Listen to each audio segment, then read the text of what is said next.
네. 자, 꿈 얘기를 좀 이거 해볼까요? 질문 시작. 사람이 잠잘 때 꾸는 꿈도 하나님의 의지 생각인가요? 네. 자, 여러분에게 다시 반문 한번 하겠습니다. 어떤가요? 맞나요? 틀리나요? 아니면 어떤 의견이신가요? 꿈은 결론적으로 사람만 꾸는 게 아니고 다른 동물들도 꿈을 꿉니다. 과학자들이 그것만 연구하죠. 뇌파를 연구해가지고 꿈을 꿀 때 눈동자가 돌아 왔다 갔다 하고 뇌파는 어떻게 하며, 그리고 개, 고양이도 뭐 이렇게 몸짓도 하고 잠자다가 눈동자도 왔다 갔다 하고, 그렇게 뇌파를 찍어보니까 동물들도, 다른 동물들도 꿈을 꾼다. 새들은 잠을 잘까요, 안 잘까요? 새도 잠을 자죠. 닭이 잠을 잡니다. 그러면 수십 시간을 날아다니면서 이동하는 철새들은 몇 시간, 뭐 이틀을 막 꼬박 날아다니기도 하는, 날아서 다른 지역으로 가기도 하는데, 그런 새들은 잘까요, 안 잘까요? 어떻게 자요? 나르면서 자요? 봤어요? 추측이에요? 네. 때로는 추측이 맞을 때가 많아요. 그런 철새들은 하나님 어떻게 지혜롭게 만드셨냐면은 지치지 않도록, 왜냐하면 중간에 멈출 수가 없잖아요. 대양을 걷는다고 해보세요, 만약에. 그럼 어떻게 중간에 어디서 쉬어입니까? 대양을 건널 때까지는 밤새 며칠간 나를 수밖에 없죠. 그런데 어떤 기능이 있냐면 뇌 반절은 쉬고 뇌 반절은 깨어있고, 반대로 뇌 반절은 자고 뇌 반절은 또 깨어있고, 이렇게 번갈아가면서 뇌가 잠을 잔답니다. 그런 것도 연구하는 대단한 연구가들도 있어요. 네. 어쨌든 다 잠을, 뭐 돌고래도 잠을 자죠. 돌고래는 숨을 쉬어야 되는데 이 코를, 호흡기를 수면에도 올려놓고 꼿꼿이 서가지고 이렇게 잠을 자기도 합니다. 뭐 이렇게 어종마다 다르긴 하겠지만, 어쨌든 이 꿈은 결론적으로 뇌의 작용이다. 뇌의 작용. 전도서 5장 3절 한번 읽어보겠습니다. 전도서 5장 3절. 걱정이 많으면 꿈이 생기고 말이 많으면 우매한 자의 소리가 나타나느니라. 아멘. 네. 막 걱정이 많으면 꿈자리가 사납죠. 네. 그러니까 이게 뇌의 작용이라는 거. 자, 그 뇌의 작용이라는 증거가 다니엘서 7장 1절에 있는데, 이거는 PPT 없으니까 제가 읽도록 하겠습니다. 이거는 개역 한글을 제가 인용을 하겠습니다. 다니엘 7장 1절에 다니엘이 꿈을 꿨는데, 이걸 어떻게 표현하냐면, 바벨론 왕 벨사살 5년에 다니엘이 그 침상에서 꿈을 꾸며 뇌 속으로 이상을 받고 그 꿈을 기록하며 그 일의 대략을 진술하니라. 그러니까 꿈이라는 게 뇌의 작용이라고 성경에 기록이 되어 있는 거죠. 이거는 개역 개정에는 머릿속으로라고 또 이렇게 번역을 했습니다. 개역 한글에는 뇌 속으로, 꿈을 꾸는 것은 생각, 뇌의 작용이라는 것이죠. 근데 그것을, 이 뇌의 작용이 그냥 반사적으로 생리적으로 할 수 있고, 이 뇌의 작용, 생각의 작용을 하나님도 하실 수 있고 천사도 할 수 있고 귀신도 할 수가 있습니다. 그냥 단순히 아까 말씀하신 다 정답이에요. 단순히 그냥 생각이 또 많고 막 너무 일도 복잡하고 하니까 막 꿈자리가 사나요, 막. 그래서 단순하게 내 뇌의 작용에 의해서 꿈이라는 것을 꿀 수가 있는데, 그 뇌의 작용은, 꿈이라고 하는 것은 하나님도 꾸게 하실 수 있다. 꿈을 통해서 하나님은 하실 수 있고, 또 천사도 할 수 있고, 심지어는 귀신도 할 수가 있습니다. 마음의 병은 뇌의 병이에요. 생각의 병이죠. 마음의 병은 생각의 병입니다. 생각에서 병이 들어서 마음으로 느껴지는 겁니다. 이걸 보통 정신질환이라고 하죠. 결국은 뇌를 검사하면 뇌에 문제가 생긴 거예요. 뇌질환인 거죠. 뇌에 문제가 생겼는데 느끼는 것은 마음으로 느끼는 것뿐이에요. 과학적으로 보면 창세기 좀 길죠. 창세기 20장 1절로 7절. 아브라함이 거기서 네게브 땅으로 옮겨가 가데스와 술 사이 그랄에 거류하며 그의 아내 사라를 자기 누이라 하였으므로 그랄 왕 아비멜렉이 사람을 보내어 사라를 데리러 갔더니 그 밤에 하나님이 아비멜렉에게 현몽하시고 그에게 이르시되 내가 데려간 이 여인으로 말미암아 내가 죽으리니 그는 남편이 있는 여자임이라. 여기까지. 현몽하다라는 건 꿈꿨다는 얘기죠.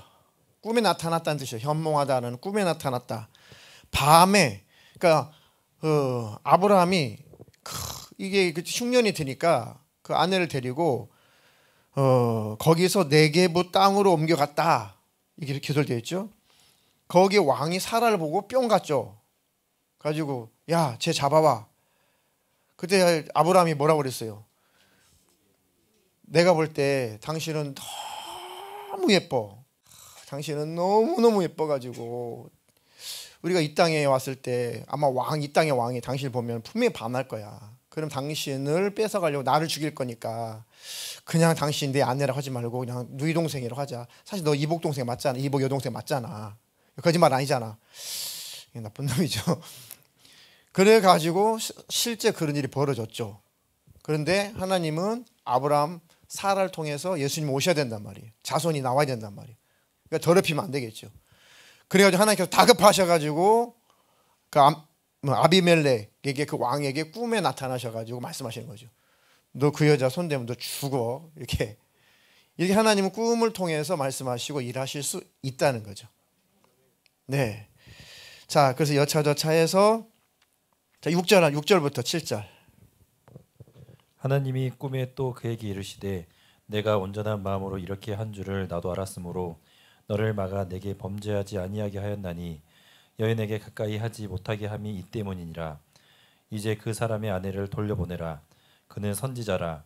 그가 너를 위하여 기도하리니 내가 살려니와 내가 보내지 아니하면 너와 내게 속한 자가 다 반드시 죽을 줄 알지니라. 아멘. 아멘. 하나님 꿈속에서 말씀하시는데 하나님을 섬기지도 않는 사람들의 꿈에도 나타나신다. 이해되셨죠? 자, 이렇게 꿈은 뇌의 작용, 과학적으로는 뇌의 작용인데 그것마저도 하나님은 활용하실 수 있다. 네, 뭐 꿈 얘기는 뭐 야고비가 그 형 이름이 뭐죠? 에서를 피해 가지고 제 삼촌 집으로 라반의 집으로 도망가는데 너무 피곤하고 졸려 가지고 돌베개를 하고 잠을 잤는데 꿈을 꿨죠. 무슨 꿈을 꿨어요?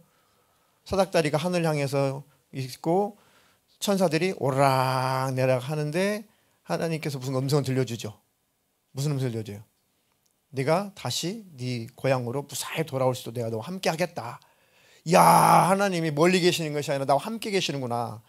자기가 베고자 한 그 베개를, 그 돌베개를 이름을 지어줬죠. 베델이라고. 하나님의 집이란 뜻입니다. 하나님이 함께 하시는구나. 이걸 증거를 삼은 거죠. 내가 다시 이 땅에 돌아올 때 이것을 내가 꼭 기억해야지. 꿈을 통해서 이렇게 하나님은 말씀을 하시죠. 하나님을 섬기지 않은 사람을 통해서도 하나님은 또 그 꿈을 통해 역사를 합니다. 저 이집트의 애굽의 바로 왕 같은 경우도 그렇죠. 꿈으로. 그죠? 그 다음에 또 저기 바벨론으로 가면은 갓 4살의 왕된 이거 제가 지난번 했죠 한번. 제일 어린 나이에 왕된 왕은 지난번에 퀴즈를 내가지고 다 알고 계시는구나. 그러니까 갓네살 왕보다도 느부갓네살 왕보다도 더 빨리 왕된 왕이 바로 왕이라고. 죄송합니다. 누가 퀴즈 냈어요 지난번에. 그러니까 느부갓네살에게도 그 꿈을 통해서 하나님은 말씀하시죠. 근데 그 꿈을 해석이 안 돼가지고 다니엘이 해주기도 하고. 자, 이런 겁니다. 이렇게 하나님을 섬기는 자든 섬기지 않은 자든 하나님은 꿈을 통해서 말씀하실 수 있고 경고도 하고 회개도 시키고 일하실 수 있다. 네. 자, 그래서 민수기 12장 6절 7절 읽겠습니다. 이르시되 내 말을 들으라. 너희 중에 선지자가 있으면 나 여호와가 환상으로 나를 그에게 알리기도 하고 꿈으로 그와 말하기도 하거니와 내 종 모세와는 그렇지 아니하니 그는 내 온 집에 충성함이라. 아멘. 네. 모세를 하나님께서 이제 칭찬하시고 그 권위를 인정해 주시는데 이렇게 말씀하시죠. 야, 들어봐라. 너희 중에 선지자가 있지. 선지자가 있으면은 내가 그 선지자에게 환상을 보여서 말할 때도 있고 또 꿈을 통해서 그와 대화하기도 해. 그런데 꿈을 잘못 해석하면 문제가 생기기도 하지. 그런데 모세는 그런 것으로 내가 대화하지 않고 그는 내 온 집에 충성한 자이기 때문에 그는 대면에서 얘기하는 사이야. 그러니까 모세를 무시하지 마. 그 얘기를 한 거죠. 그러니까 이렇게 하나님은 환상, 꿈 이런 걸 통해서 하시기도 하고 직접 음성을 들려주시기도 하신다. 네. 자, 그러면 또 하나님이 또 천사를 시켜서 천사에게 천사야, 너 안목에 꿈속에 들어가 가지고 너 좀 말 좀 하고 와. 할 수 있을까요, 없을까요? 있어요? 증거가 뭘까요? 너무 쉬운 증거. 사도행전에. 또 가브리엘, 마리아. 네, 다 정답입니다.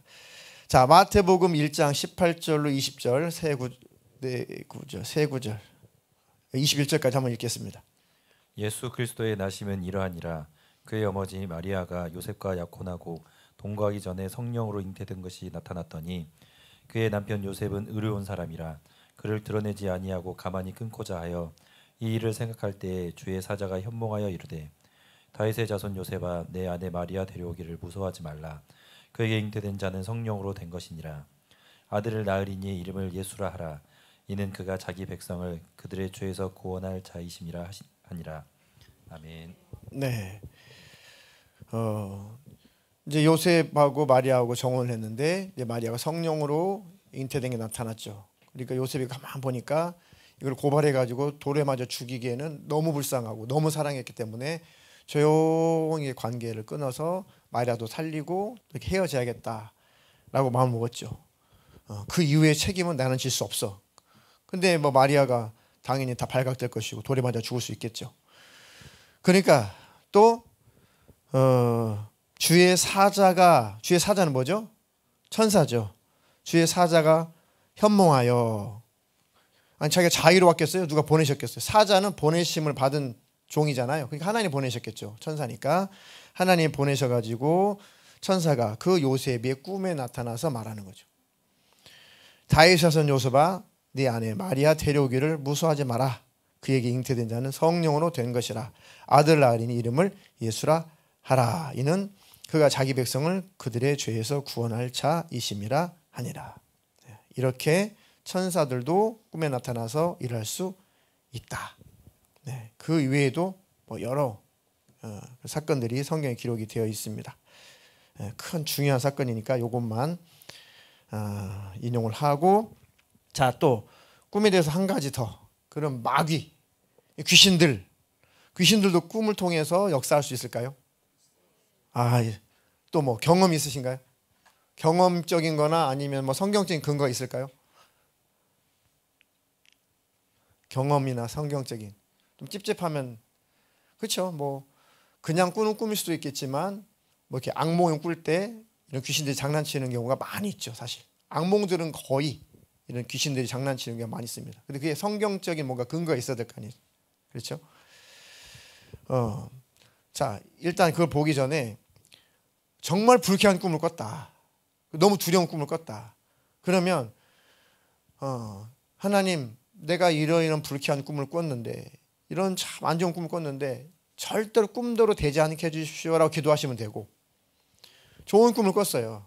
그러면 믿습니다 하지 말고 그것만 믿지 말고 하나님, 참 좋은 꿈, 행복한 꿈을 꿨습니다. 눈을 떠봤는데 꿈이었습니다. 다시 감안해 눈이 그 꿈이 안 꺼집니다. 꿈에서 안 깨어났으면 좋았을 텐데 너무 좋은 꿈이었습니다. 하나님, 꼭 꿈에서 있었던 그 일이 내게도 일어나게 해주십시오 라고 기도하고 지나가면 그것이 바로 하나님께로부터 온 것이면 이루어질 것이고, 그렇지 않으면 그냥 뇌의 작용일 뿐인 겁니다. 악몽도 정말 귀신이 어떤 계획을 세워가지고 역사를 하려고 하니까 하나님이 그 정체를 꿈을 통해서 고발하시는 경우도 있고, 그냥 내가 악몽을 꾸는 수도 있어요. 뇌의 작용을 꾸는 수도 있습니다. 어쨌든 하나님이 고발하신 거든 아니면 귀신이 지가 할 일을 장난치면서 겁을 주는 거든 뇌의 작용이든 악몽을 꾸게 되면 하나님, 이런 일은 절대 일어나지 않도록 도와주세요, 막아주세요 하고 꿈은 지나가야 됩니다. 너무 꿈에 집착하게 되면 또 속을 수가 있으니까요. 자, 지나보면 어젯밤 꿈에서 이런 꿈을 꿨는데 이런 일이 있으려고 어젯밤에 그런 꿈을 꿨구나, 이런 경우도 많죠. 그러니까 그렇게 꿈은 참고 사항인 겁니다. 저도 오늘 맞아 무슨 꿈을 꿨는데 그 다음날 그게 현실로 나타났습니다. 100%는 아닌데 거의 의미는 똑같은 의미예요. 그런데 그런 꿈을 꾸고 나서 정말 불쾌하죠. 그러니까 이런 일이 일어나면 안 되는데, 우리 교회에 이런 일이 있으면 안 되는데, 누구에게 이런 일이 벌어지면 안 되는데, 그러면서 일어나면은 하나님 그를 붙잡아 주세요. 그 아이를 붙잡아 주세요. 그 아이를 평안하게 해주세요. 그리고 그 다음날 이렇게 보니까 그런 일들이 누구인가 있었다라는 거죠. 그러니까 어쨌든 꿈은 그런 거구나. 그래서 기도할 제목인 거지. 거기에 집착하게 되면 잘못하면 무당된다. 아셨죠? 자, 신명기 13장 1절로 3절 읽겠습니다. 너희 중에 선지자나 꿈꾸는 자가 일어나서 이적과 기사를 내게 보이고 그가 내게 말한 그 이적과 기사가 이루어지고 너희가 알지 못하던 다른 신들을 우리가 따라 섬기자고 말할지라도 너는 그 선지자나 꿈꾸는 자의 말을 청종하지 말라. 이는 너희의 하나님 여호와께서 너희가 마음을 다하고 뜻을 다하여 너희의 하나님 여호와를 사랑하는 여부를 알려하사 너희를 시험하심이니라. 아멘. 네. 자, 너희 중에 선지자나 꿈꾸는 자가 있다. 뭐 내가 꿈을 꿨는데 이건 예언이야. 뭐 이런 사람들이 있었다는 거죠. 그 사람들이 일어나서 그런 사람들이 내가 꿈에서 다 봤어. 막 그러면서 심지어는 이적과 기사를 보이기도 해요. 신기한 이적과 기사를 너에게 보이고 그가 내게 말한 그 이적과 기사가 이루어지고 너희가 알지 못하던 다른 신들을 우리가 따라 섬기자고 말할지라도. 왜 유혹하는 거예요? 막 이적도 보여주고 막 기적도 보여주고 막 꿈도 다 맞아 떨어지고 막 무당이죠 완전히. 그러면서 내가 믿는 신이 진짜야. 여호와를 버려. 이렇게 유혹하기도 할 거다. 그런 존재들이 있지만 그런 선지자나 꿈꾸는 자들의 말을 듣지 말아라. 그것을 통해서 진짜 너희가 나를 섬기는지 아니면 꿈꾸는 자 그런 무당들을 쫓아가는지 내가 테스트해 볼 거야 라는 뜻이죠. 아무리 이적을 보이고 아무리 뭐 신기한 것을 보이면서 하나님과 멀어지게 만드는 것은 다 귀신 역사죠. 그들이 꾸는 꿈은 누가 꾸게 해주는 거예요? 귀신이 꾸는 꿈이겠죠. 네.